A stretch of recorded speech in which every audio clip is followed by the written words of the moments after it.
குட்டி குட்டியாக ஒன்று ரெண்டு இருக்குது பார்த்தீங்களா, இங்கே எதையும் காணும். ஆனால் இங்கே இருக்குது பார்த்தீங்களா, அது என்ன விஷயம் அப்படின்னா, ஃபஸ்ட்டு வந்து அது ஃபுல்லாக அறுத்தாச்சு. அறுத்து முடிச்சுட்டு ரெண்டாவதாக வந்து நம்ம லைக் அந்த ஃபஸ்ட்டு வந்ததெல்லாம் அறுத்து முடிச்சதுக்கப்புறமா ரெண்டாவது வந்து அந்த மலை தூர்றதையும் அந்த கட்டை இருந்திருக்கும், கட்டையிலேயே முளைச்சி வந்ததான் இது எல்லாமே. பார்த்தா உங்களுக்கு தெரியும்.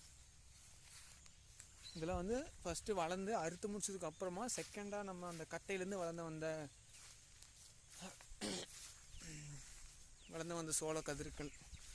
சோளக்கதிர்கள்.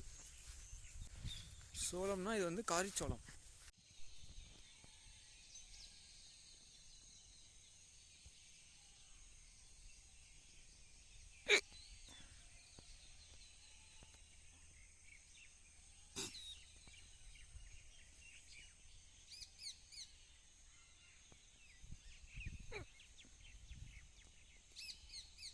வாங்க வா.